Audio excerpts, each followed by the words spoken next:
The Thing Invisible by William Hope Hodgson. Carnacki had just returned to Cheyne Walk, Chelsea. I was aware of this interesting fact by reason of the curt and quaintly worded postcard which I was rereading, and by which I was requested to present myself at his house not later than 7 o'clock on that evening. Mr. Carnacki had, as I and the others of his strictly limited circle of friends knew, been away in Kent for the past 3 weeks, but beyond that we had no knowledge. Carnacki was genially secretive and curt, and spoke only when he was ready to speak. When this stage arrived, I and his 3 other friends, Jessup, Arkwright, and Taylor, would receive a card or a wire asking us to call. Not one of us ever willingly missed, for after a thoroughly sensible little dinner, Carnacki would snuggle down into his big armchair, light his pipe, and wait whilst we arranged ourselves comfortably in our accustomed seats and nooks. Then he would begin to talk. Upon this particular night I was the first to arrive, and found Carnacki sitting, quietly smoking over a piece of paper. He stood up, shook me firmly by the hand, pointed to a chair, and sat down again, never having uttered a word. For my part, I said nothing either. I knew the man too well to bother him with questions or the weather, and so took a seat and a cigarette. Presently the 3 others turned up, and after that we spent a comfortable and busy hour at dinner. Dinner over, Carnacki snugged himself down into his great chair, as I have said was his habit, filled his pipe and puffed for a while, his gaze directed thoughtfully at the fire. The rest of us, if I may so express it, made ourselves cozy, each after his own particular manner. A minute or so later, Carnacki began to speak, ignoring any preliminary remarks and going straight to the subject of the story we knew he had to tell. "I have just come back from Sir Alfred Jarnock's place at Burtontree in South Kent," he began, without removing his gaze from the fire. "Most extraordinary things have been happening down there lately, and Mr. George Jarnock, the eldest son, wired to ask me to run over and see whether I could help to clear matters up a bit. I went.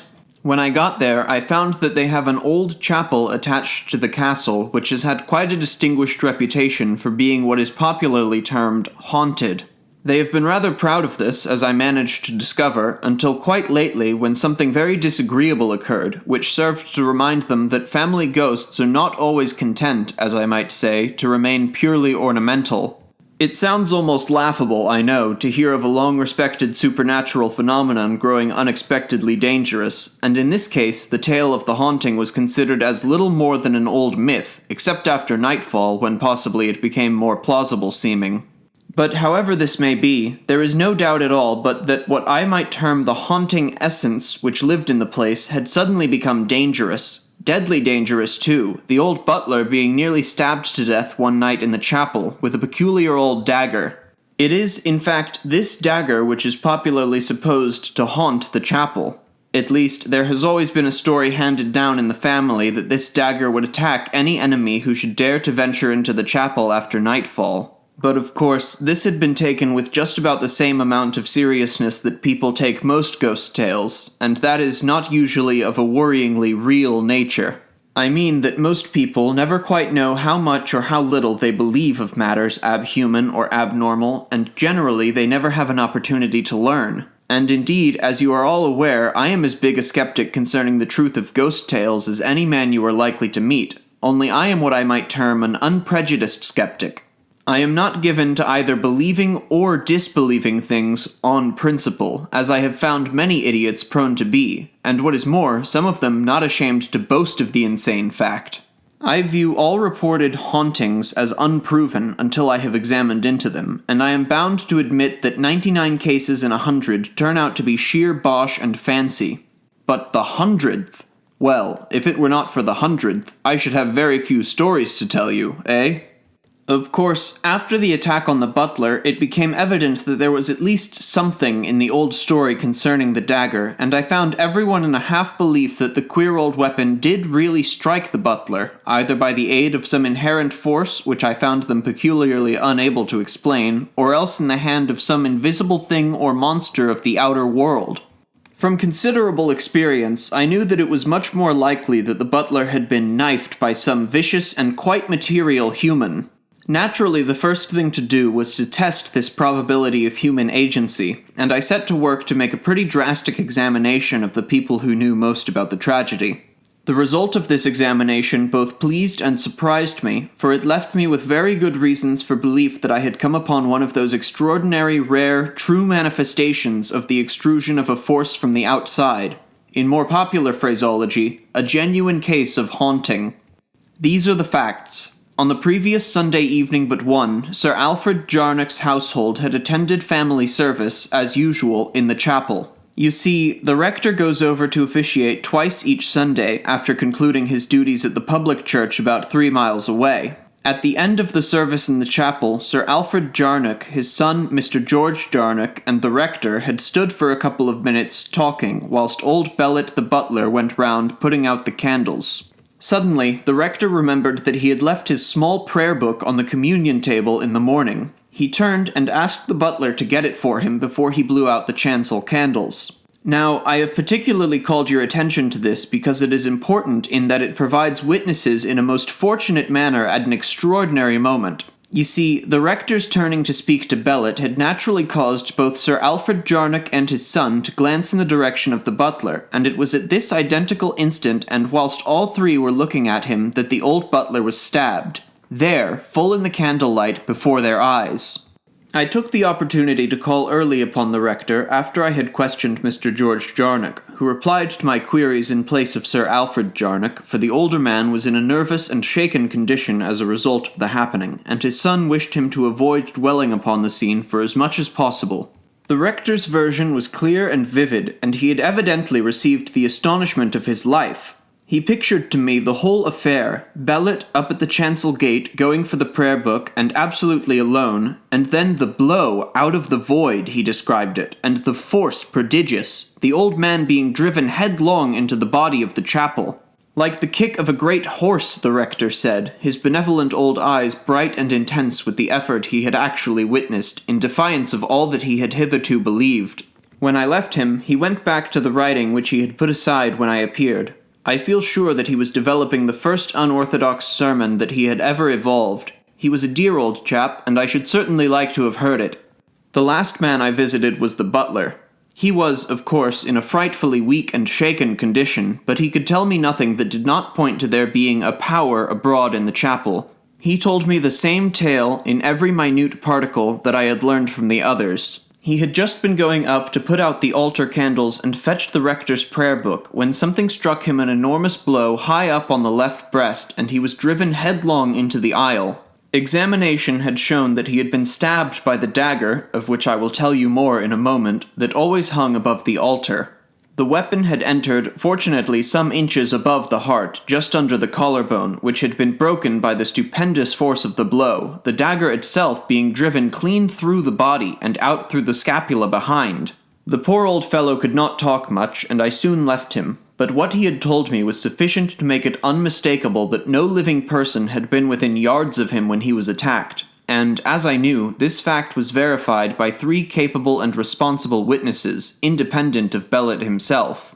The thing now was to search the chapel, which is small and extremely old. It is very massively built, and entered through only one door, which leads out of the castle itself, and the key of which is kept by Sir Alfred Jarnock, the butler having no duplicate. The shape of the chapel is oblong, and the altar is railed off after the usual fashion. There are 2 tombs in the body of the place, but none in the chancel, which is bare except for the tall candlesticks and the chancel rail, beyond which is the undraped altar of solid marble upon which stand 4 small candlesticks, 2 at each end. Above the altar hangs the waeful dagger, as I had learned it was named. I fancy the term has been taken from an old vellum which describes the dagger and its supposed abnormal properties. I took the dagger down and examined it minutely and with method. The blade is 10 inches long, 2 inches broad at the base, and tapering to a rounded but sharp point, rather peculiar. It is double-edged. The metal sheath is curious for having a cross-piece, which, taken with the fact that the sheath itself is continued 3 parts up the hilt of the dagger, in a most inconvenient fashion, gives it the appearance of a cross. That this is not unintentional is shown by an engraving of the Christ crucified upon one side, whilst upon the other, in Latin, is the inscription, "Vengeance is mine, I will repay." A quaint and rather terrible conjunction of ideas. Upon the blade of the dagger is graven in Old English capitals, "I watch, I strike." On the butt of the hilt there is carved deeply a pentacle. This is a pretty accurate description of the peculiar old weapon that has had the curious and uncomfortable reputation of being able, either of its own accord or in the hand of something invisible, to strike murderously any enemy of the Jarnock family who may chance to enter the chapel after nightfall. I may tell you here and now that before I left I had very good reason to put certain doubts behind me, for I tested the deadliness of the thing myself. As you know, however, at this point of my investigation, I was still at the stage where I considered the existence of a supernatural force unproven. In the meanwhile, I treated the chapel drastically, sounding and scrutinizing the walls and floor, dealing with them almost foot by foot, and particularly examining the two tombs. At the end of this search, I had in a ladder and made a close survey of the groined roof. I passed 3 days in this fashion, and by the evening of the third day I had proved to my entire satisfaction that there is no place in the whole of that chapel where any living thing could have hidden, and also that the only way of ingress and egress to and from the chapel is through the doorway which leads into the castle, the door of which was always kept locked and the key kept by Sir Alfred Jarnock himself, as I have told you. I mean, of course, that this doorway is the only entrance practicable to material people. Yes, as you will see, even had I discovered some other opening, secret or otherwise, it would not have helped at all to explain the mystery of the incredible attack, in a normal fashion. For the butler, as you know, was struck in full sight of the rector, Sir Jarnock, and his son, and old Bellet himself knew that no living person had touched him. Out of the void, the rector had described the inhumanly brutal attack. Out of the void! A strange feeling it gives one, eh? And this is the thing that I had been called in to bottom. After considerable thought, I decided on a plan of action. I proposed to Sir Alfred Jarnock that I should spend a night in the chapel and keep a constant watch upon the dagger. But to this the old knight, a little wizened, nervous man, would not listen for a moment. He, at least, I felt assured, had no doubt of the reality of some dangerous supernatural force aroam at night in the chapel. He informed me that it had been his habit every evening to lock the chapel door so that no one might foolishly or heedlessly run the risk of any peril that it might hold at night, and that he could not allow me to attempt such a thing after what had happened to the butler.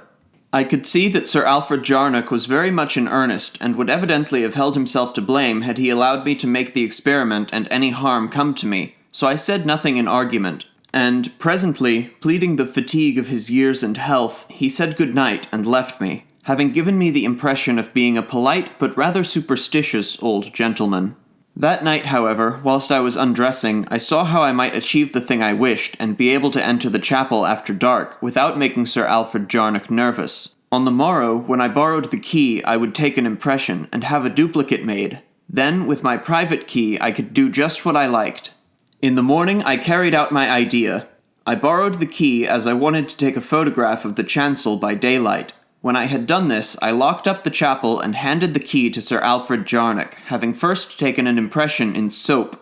I had brought out the exposed plate in its slide with me, but the camera I had left exactly as it was, as I wanted to take a second photograph of the chancel that night from the same position. I took the dark slide into Burtontree, also the cake of soap with the impress. The soap I left with the local ironmonger, who was something of a locksmith and promised to let me have my duplicate finished if I would call in 2 hours.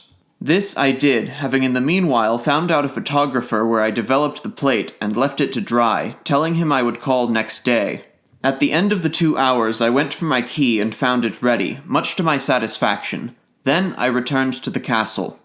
After dinner that evening I played billiards with young Jarnock for a couple of hours. Then I had a cup of coffee and went off to my room, telling him I was feeling awfully tired. He nodded and told me he felt the same way. I was glad, for I wanted the house to settle as soon as possible. I locked the door of my room, then, from under the bed, where I had hidden them earlier in the evening, I drew out several pieces of plate armor which I had recovered from the armory. There was also a shirt of chainmail, with a sort of quilted hood of mail to go over the head. I buckled on the plate armor and found it extraordinarily uncomfortable, and overall I drew on the chainmail. I know nothing about armor, but from what I have learned since, I must have put on parts of 2 suits. Anyway, I felt beastly, clamped, and clumsy, and unable to move my arms and legs naturally. But I knew that the thing I was thinking of doing called for some sort of protection for my body. Over the armor I pulled on my dressing gown and shoved my revolver into one of the side pockets, and my repeating flashlight into the other. My dark lantern I carried in my hand. As soon as I was ready, I went out into the passage and listened. I had been some considerable time making my preparations, and I found that now the big hall and staircase were in darkness, and all the house seemed quiet. I stepped back and closed and locked my door. Then, very slowly and silently, I went downstairs to the hall and turned into the passage that led to the chapel. I reached the door and tried my key. It fitted perfectly, and a moment later I was in the chapel, with the door locked behind me, and all about me the utter dree silence of the place, with just the faint showings of the outlines of the stained leaded windows making the darkness and lonesomeness almost the more apparent. Now, it would be silly to say I did not feel queer. I felt very queer indeed.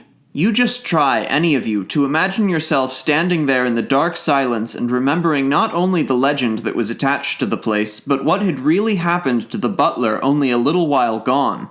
I can tell you, as I stood there, I could believe that something invisible was coming toward me in the air of the chapel. Yet I had got to go through with the business, and I just took hold of my little bit of courage and set to work. First of all, I switched on my light. Then I began a careful tour of the place, examining every corner and nook. I found nothing unusual. At the chancel gate, I held up my lamp and flashed the light at the dagger. It hung there, right enough, above the altar, but I remember thinking of the word demure as I looked at it. However, I pushed the thought away, for what I was doing needed no addition of uncomfortable thoughts. I completed the tour of the place with a constantly growing awareness of its utter chill and unkind desolation. An atmosphere of cold dismalness seemed to be everywhere, and the quiet was abominable. At the conclusion of my search, I walked across to where I had left my camera focused upon the chancel. From the satchel that I had put beneath the tripod, I took out a dark slide and inserted it in the camera, drawing the shutter. After that, I uncapped the lens, pulled out my flashlight apparatus, and pressed the trigger. There was an intense, bright flash that made the whole of the interior of the chapel jump into sight and disappear as quickly. Then, in the light from my lantern, I inserted the shutter into the slide and reversed the slide, so as to have a fresh plate ready to expose at any time. After I had done this, I shut off my lantern and sat down in one of the pews near to my camera. I cannot say what I expected to happen, but I had an extraordinary feeling, almost a conviction, that something peculiar or horrible would soon occur. It was, as if I knew. An hour passed of absolute silence. The time I knew by the far-off faint chime of a clock that had been erected over the stables. I was beastly cold, for the whole place is without any kind of heating pipes or furnace, as I had noticed during my search, so that the temperature was sufficiently uncomfortable to suit my frame of mind. I felt like a kind of human periwinkle encased in boilerplate and frozen with cold and funk. And, somehow the dark about me seemed to press coldly against my face. I cannot say whether any of you have ever had the feeling, but if you have, you will know just how disgustingly unnerving it is. And then, all at once, I had a horrible sense that something was moving in the place. It was not that I could hear anything, but I had a kind of intuitive knowledge that something had stirred in the darkness. Can you imagine how I felt? Suddenly my courage went. I put up my mailed arms over my face. I wanted to protect it. I had got a sudden sickening feeling that something was hovering over me in the dark. Talk about fright. I could have shouted if I had not been afraid of the noise. And then, abruptly, I heard something. Away up the aisle there sounded a dull clang of metal, as it might be the tread of a mailed heel upon the stone of the aisle. I sat immovable. I was fighting with all my strength to get back my courage. I could not take my arms down from over my face, but I knew that I was getting hold of the gritty part of me again. And suddenly I made a mighty effort and lowered my arms. I held up my face in the darkness, and I tell you, I respect myself for the act because I thought truly at that moment that I was going to die. But I think just then, by the slow revulsion of feeling which had assisted my effort, I was less sick in that instant at the thought of having to die than at the knowledge of the utter weak cowardice that had so unexpectedly shaken me all to bits for a time.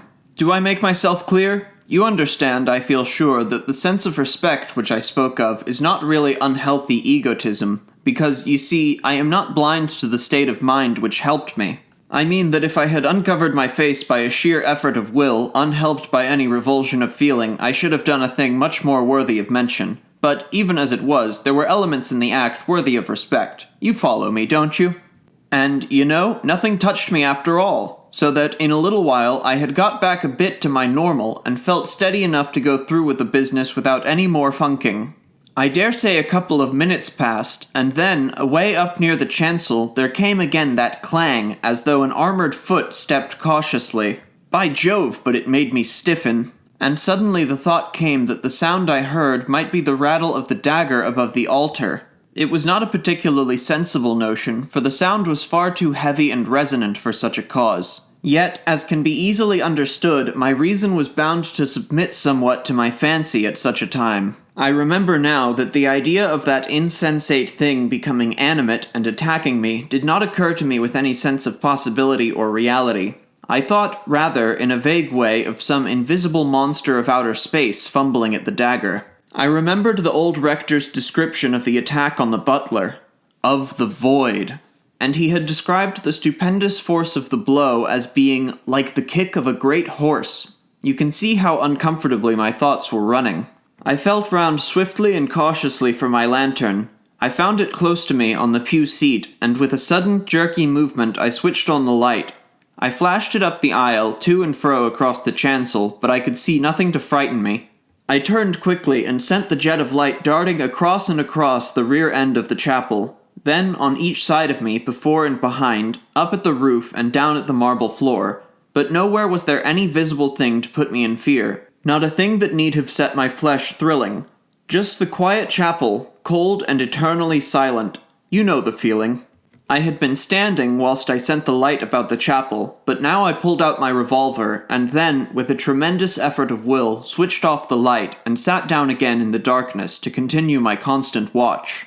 It seemed to me that quite half an hour or even more must have passed after this, during which no sound had broken the intense stillness. I had grown less nervously tense, for the flashing of the light round the place had made me feel less out of all bounds of the normal. It had given me something of that unreasoned sense of safety that a nervous child obtains at night by covering its head up with the bedclothes. This just about illustrates the completely human illogicalness of the workings of my feelings, for, as you know, whatever creature, thing, or being it was that had made that extraordinary and horrible attack on the old butler, it had certainly not been visible. And so you must picture me sitting there in the dark, clumsy with armor, and with my revolver in one hand, and nursing my lantern ready with the other. And then it was, after this little time of partial relief from intense nervousness, that there came a fresh strain on me, for somewhere in the utter quiet of the chapel I thought I heard something. I listened, tense and rigid, my heart booming just a little in my ears for a moment. Then I thought I heard it again. I felt sure that something had moved at the top of the aisle. I strained in the darkness to hark, and my eyes showed me blackness within blackness wherever I glanced, so that I took no heed of what they told me, for even if I looked at the dim loom of the stained window at the top of the chancel, my sight gave me the shapes of vague shadows passing noiseless and ghostly across, constantly. There was a time of almost peculiar silence, horrible to me, as I felt just then, and suddenly I seemed to hear a sound again, nearer to me, and repeated, infinitely stealthy. It was as if a vast, soft tread were coming slowly down the aisle. Can you imagine how I felt? I do not think you can. I did not move any more than the stone effigies on the two tombs, but sat there, stiffened. I fancied now that I heard the tread all about the chapel, and then, I was just as sure in a moment that I could not hear it, that I had never heard it. Some particularly long minutes passed about this time, but I think my nerves must have quieted a bit, for I remember being sufficiently aware of my feelings to realize that the muscles of my shoulders ached with the way that they must have been contracted, as I sat there, hunching myself, rigid. Mind you, I was still in a disgusting funk, but what I might call the imminent sense of danger seemed to have eased from around me. At any rate, I felt, in some curious fashion, that there was a respite, a temporary cessation of malignity from about me. It is impossible to word my feelings more clearly to you, for I cannot see them more clearly than this myself. Yet, you must not picture me as sitting there, free from strain, for the nerve tension was so great that my heart action was a little out of normal control, the blood beat making a dull booming at times in my ears, with the result that I had the sensation that I could not hear accurately. This is simply a beastly feeling, especially under such circumstances. I was sitting like this, listening, as I might say, with body and soul, when suddenly I got that hideous conviction again that something was moving in the air of the place. The feeling seemed to stiffen me as I sat, and my head appeared to tighten, as if all the scalp had grown tense. This was so real that I suffered an actual pain, most peculiar and, at the same time, intense. The whole head pained. I had a fierce desire to cover my face again with my mailed arms, but I fought it off. If I had given way then to that, I should simply have bunked straight out of the place. I sat and sweated coldly, that's the bald truth, with the creep busy at my spine. And then, abruptly, once more I thought I heard the sound of that huge, soft tread on the aisle, and this time closer to me. There was an awful little silence, during which I had the feeling that something enormous was bending over toward me from the aisle. And then, through the booming of the blood in my ears, there came a slight sound from the place where my camera stood, a disagreeable sort of slithering sound, and then a sharp tap. I had the lantern ready in my left hand, and now I snapped it on, desperately, and shone it straight above me, for I had a conviction that there was something there, but I saw nothing.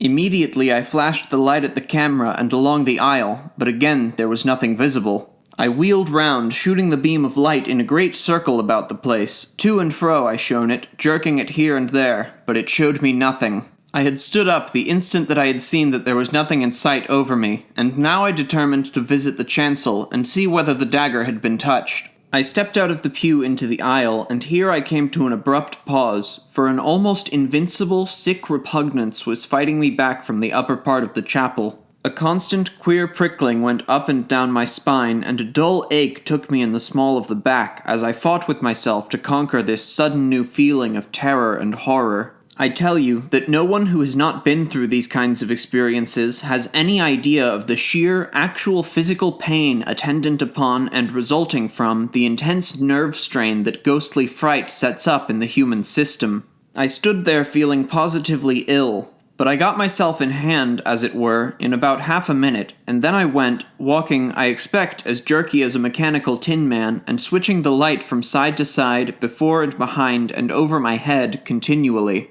And the hand that held my revolver sweated so much that the thing fairly slipped in my fist. Does not sound very heroic, does it? I passed through the short chancel and reached the step that led up to the small gate in the chancel rail. I threw the beam from my lantern upon the dagger. Yes, I thought, it's all right.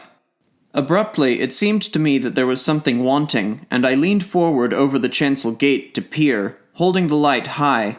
My suspicion was hideously correct. The dagger had gone. Only the cross-shaped sheath hung there above the altar. In a sudden, frightened flash of imagination, I pictured the thing adrift in the chapel, moving here and there as though of its own volition, for whatever force wielded it was certainly beyond visibility. I turned my head stiffly over to the left, glancing frightenedly behind me and flashing the light to help my eyes. In the same instant I was struck a tremendous blow over the left breast and hurled backward from the chancel rail into the aisle, my armor clanging loudly in the horrible silence. I landed on my back and slithered along on the polished marble. My shoulder struck the corner of a pew front and brought me up, half-stunned. I scrambled to my feet, horribly sick and shaken, but the fear that was on me making little of that at the moment. I was minus both revolver and lantern and utterly bewildered as to just where I was standing. I bowed my head and made a scrambling run in the complete darkness and dashed into a pew. I jumped back, staggering, got my bearings a little, and raced down the center of the aisle, putting my mailed arms over my face. I plunged into my camera, hurling it among the pews. I crashed into the font and reeled back. Then I was at the exit. I fumbled madly in my dressing-gown pocket for the key. I found it and scraped at the door, feverishly, for the keyhole. I found the keyhole, turned the key, burst the door open, and was into the passage. I slammed the door and leant against it hard, gasping, whilst I felt crazily again for the keyhole, this time to lock the door upon what was in the chapel.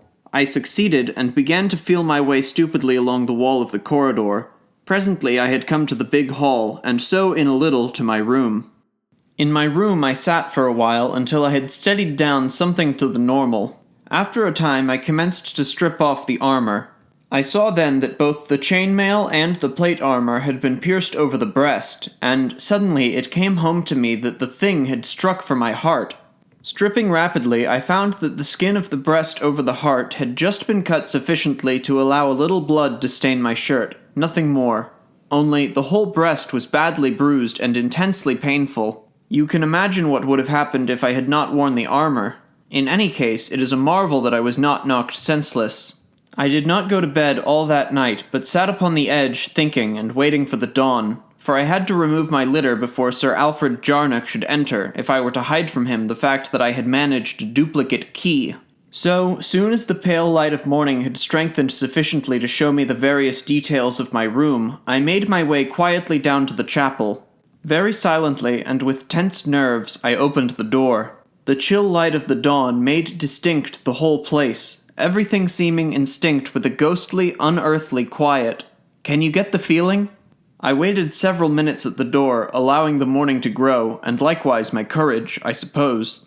Presently, the rising sun threw an odd beam right in through the big east window, making colored sunshine all the length of the chapel, and then, with a tremendous effort, I forced myself to enter. I went up to the aisle where I had overthrown my camera in the darkness. The legs of the tripod were sticking up from the interior of a pew, and I expected to find the machine smashed to pieces, yet beyond that the ground glass was broken, there was no real damage done.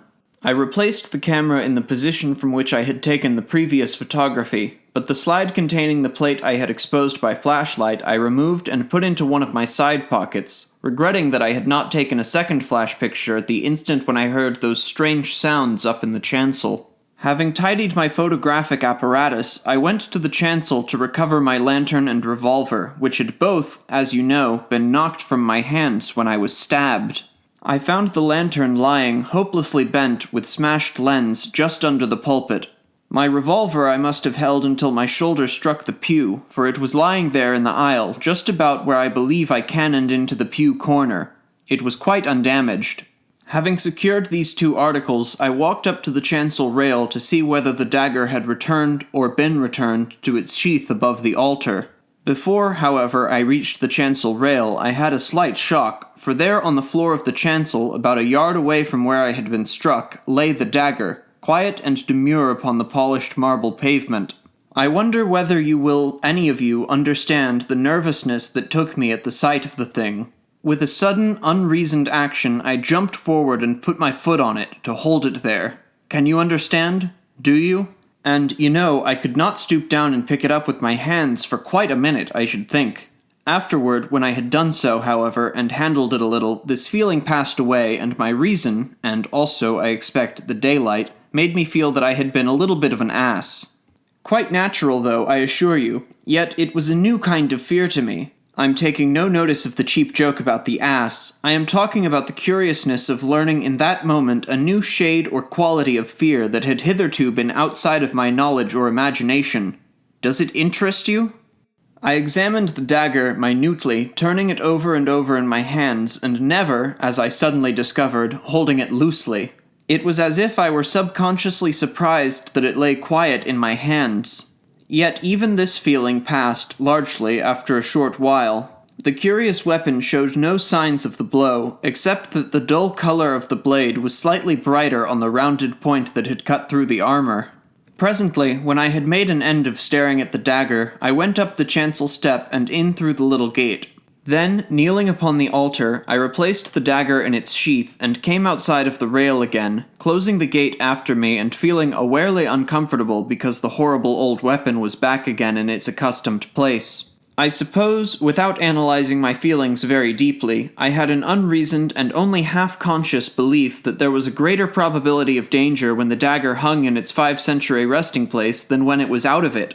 Yet, somehow I don't think this is a very good explanation, when I remember the demure look the thing seemed to have when I saw it lying on the floor of the chancel. Only I know this, that when I had replaced the dagger I had quite a touch of the nerves, and I stopped only to pick up my lantern from where I had placed it whilst I examined the weapon, after which I went down the quiet aisle at a pretty quick walk, and so got out of the place. That the nerve tension had been considerable I realized when I had locked the door behind me.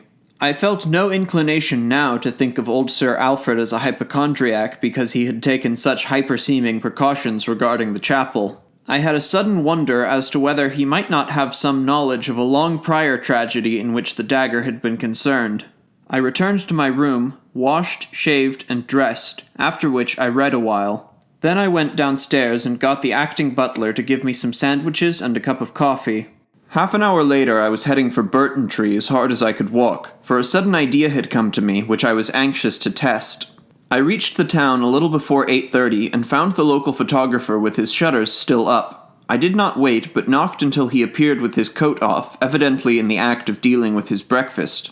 In a few words I made clear that I wanted the use of his darkroom immediately, and this he at once placed at my disposal. I had brought with me the slide which contained the plate that I had used with the flashlight, and as soon as I was ready I set to work to develop. Yet it was not the plate which I had exposed that I first put into the solution, but the second plate, which had been ready in the camera during all the time of my waiting in the darkness. You see, the lens had been uncapped all that while, so that the whole chancel had been, as it were, under observation. You all know something of my experiments in lightless photography, that is, appreciating light. It was X-ray work that started me in that direction. Yet, you must understand, though I was attempting to develop this unexposed plate, I had no definite idea of results, nothing more than a vague hope that it might show me something. Yet, because of the possibilities, it was with the most intense and absorbing interest that I watched the plate under the action of the developer. Presently, I saw a faint smudge of black appear in the upper part, and after that, others, indistinct and wavering of outline. I held up the negative to the light. The marks were rather small and were almost entirely confined to one end of the plate, but, as I have said, lacked definiteness.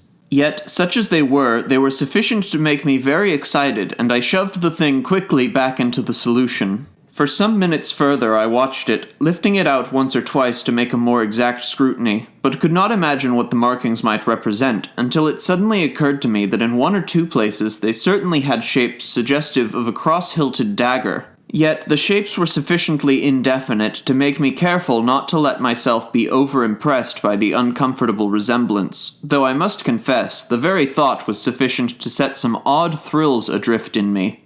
I carried development a little further, then put the negative into the hypo, and commenced work upon the other plate.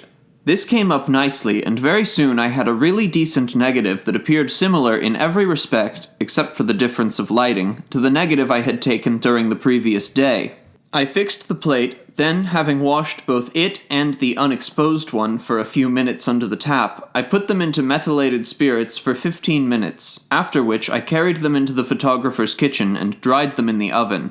Whilst the two plates were drying, the photographer and I made an enlargement from the negative I had taken by daylight. Then we did the same with the two that I had just developed, washing them as quickly as possible, for I was not troubling about the permanency of the prints, and drying them with spirits.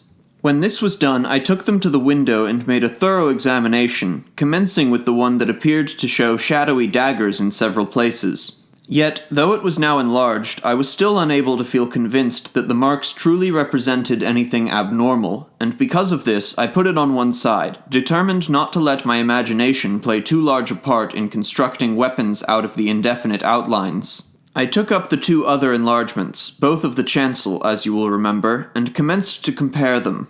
For some minutes I examined them without being able to distinguish any difference in the scene they portrayed. And then, abruptly, I saw something in which they varied.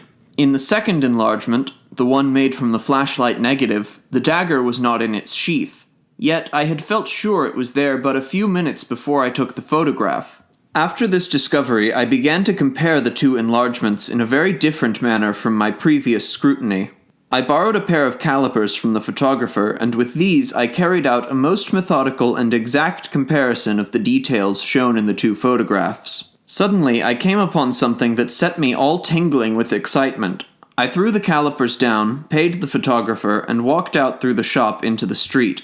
The three enlargements I took with me, making them into a roll as I went. At the corner of the street, I had the luck to get a cab and was soon back at the castle. I hurried up to my room and put the photographs away. Then I went down to see whether I could find Sir Alfred Jarnock. But Mr. George Jarnock, who met me, told me that his father was too unwell to rise, and would prefer that no one entered the chapel unless he were about. Young Jarnock made a half-apologetic excuse for his father, remarking that Sir Alfred Jarnock was perhaps inclined to be a little over-careful, but that, considering what had happened, we must agree that the need for his carefulness had been justified. He added, also, that even before the horrible attack on the butler, his father had been just as particular, always keeping the key and never allowing the door to be unlocked except when the place was in use for divine service, and for an hour each forenoon when the cleaners were in.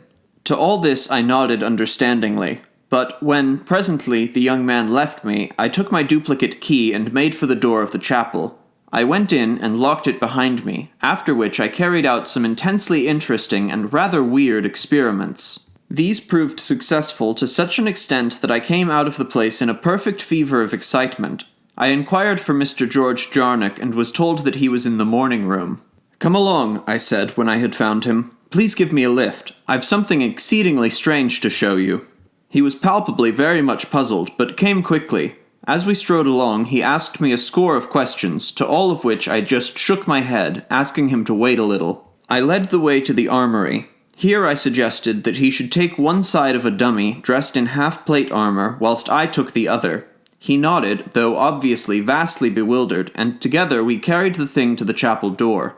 When he saw me take out my key and open the way for us, he appeared even more astonished, but held himself in, evidently waiting for me to explain. We entered the chapel and I locked the door behind us, after which we carted the armored dummy up the aisle to the gate of the chancel rail where we put it down upon its round wooden stand. "Stand back!" I shouted suddenly as young Jarnock made a movement to open the gate. "My God, man, you mustn't do that!" "Do what?" he asked, half startled and half irritated by my words and manner. "1 minute," I said. "Just stand to the side for a moment and watch." He stepped to the left whilst I took the dummy in my arms and turned it to face the altar so that it stood close to the gate. Then, standing well away on the right side, I pressed the back of the thing so that it leant forward a little upon the gate, which flew open. In the same instant, the dummy was struck a tremendous blow that hurled it into the aisle, the armor rattling and clanging upon the polished marble floor. "Good God!" shouted young Jarnock, and ran back from the chancel rail, his face very white. "Come and look at the thing," I said, and led the way to where the dummy lay, its armored upper limbs all splayed adrift in queer contortions. I stooped over it and pointed. There, driven right through the thick steel breastplate, was the waeful dagger. "Good God!" said young Jarnock again. "Good God, it's the dagger! The thing's been stabbed, same as Bellet." "Yes," I replied, and saw him glance swiftly towards the entrance of the chapel, but I will do him the justice to say that he never budged an inch. "Come and see how it was done," I said, and led the way back to the chancel rail. From the wall to the left of the altar I took down a long, curiously ornamented iron instrument not unlike a short spear. The sharp end of this I inserted in a hole in the left-hand gatepost of the chancel gateway. I lifted hard, and a section of the post, from the floor upward, bent inward toward the altar, as though hinged at the bottom. Down it went, leaving the remaining part of the post standing. As I bent the movable portion lower, there came a quick click and a section of the floor slid to one side, showing a long, shallow cavity sufficient to enclose the post. I put my weight to the lever and hove the post down into the niche. Immediately there was a sharp clang, as some catch snicked in, and held it against the powerful operating spring. I went over now to the dummy, and after a few minutes' work, managed to wrench the dagger loose out of the armor. I brought the old weapon and placed its hilt in a hole near the top of the post, where it fitted loosely, the point upward. After that, I went again to the lever and gave another strong heave, and the post descended about a foot to the bottom of the cavity, catching there with another clang. I withdrew the lever, and the narrow strip of floor slid back, covering post and dagger and looking no different from the surrounding surface. Then I shut the chancel gate, and we both stood well to one side.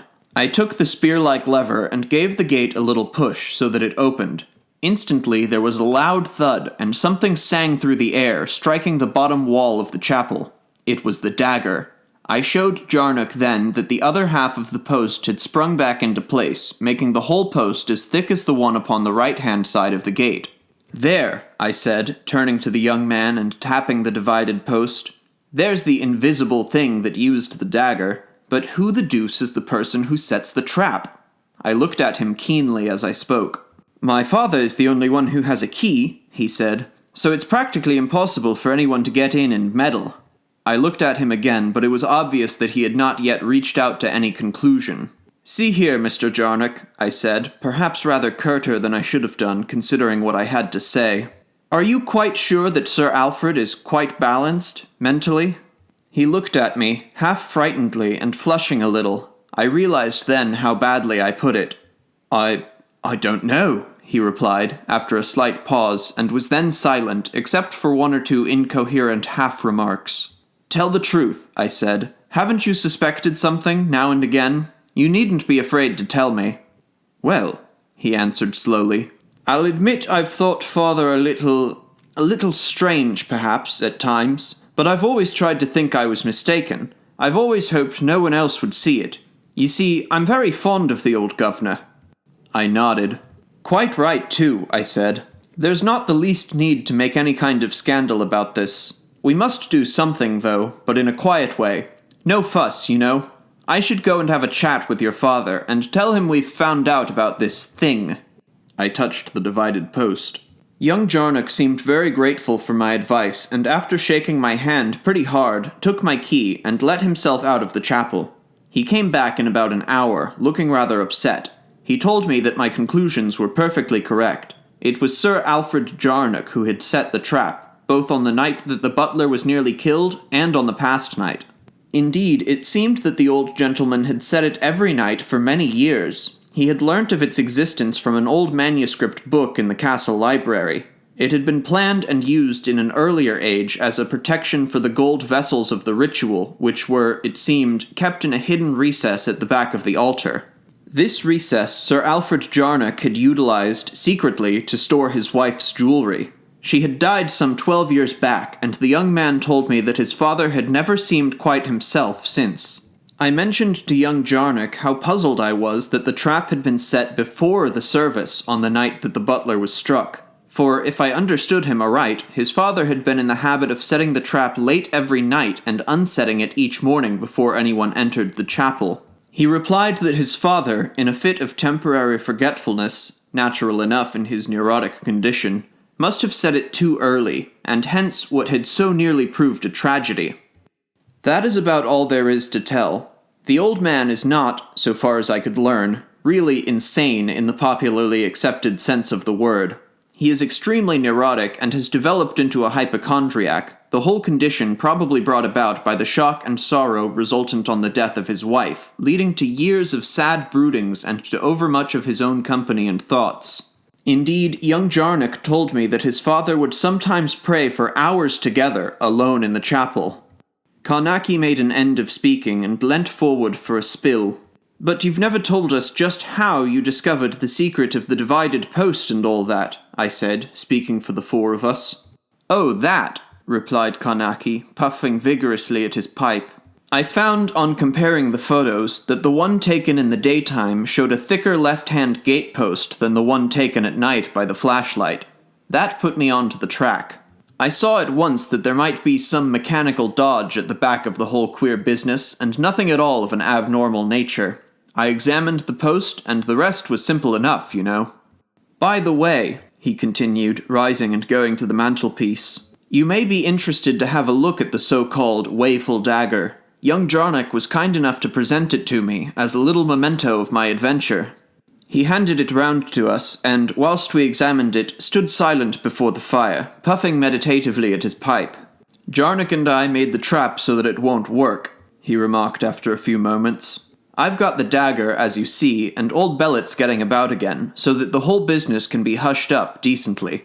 All the same, I fancy the chapel will never lose its reputation as a dangerous place. Should be pretty safe now to keep valuables in." "There's two things you haven't explained yet," I said. "What do you think caused the two clangy sounds when you were in the chapel in the dark? And do you believe the soft tready sounds were real, or only a fancy, with your being so worked up and tense?" "Don't know for certain about the clangs," replied Carnacki. "I've puzzled quite a bit about them. I can only think that the spring which worked the post must have given a trifle, slipped, you know, in the catch. If it did, under such a tension, it would make quite a bit of ringing noise. And a little sound goes a long way in the middle of the night when you're thinking of ghostesses. You can understand that, eh? Yes, I agreed. And the other sounds? Well, the same thing, the extraordinary quietness, may help to explain these a bit. They may have been some usual enough sound that would never have been noticed under ordinary conditions. Or they may have been only a fancy. It is just impossible to say. They were disgustingly real to me. As for the slithery noise, I am pretty sure that one of the tripod legs of my camera must have slipped a few inches. If it did so, it may easily have jolted the lens cap off the baseboard, which would account for the queer little tap which I heard directly after. How do you account for the dagger being in its place above the altar when you first examined it that night? I asked. How could it be there when at that very moment it was set in the trap? That was my mistake, replied Carnacki. The dagger could not possibly have been in its sheath at the time, though I thought it was. You see, the curious cross-hilted sheath gave the appearance of the complete weapon, as you can understand. The hilt of the dagger protrudes very little above the continued portion of the sheath, a most inconvenient arrangement for drawing quickly. He nodded sagely at the lot of us and yawned, then glanced at the clock. Out you go, he said in friendly fashion, using the recognized formula. I want to sleep. We rose, shook him by the hand, and went out presently into the night and the quiet of the embankment, and so to our homes.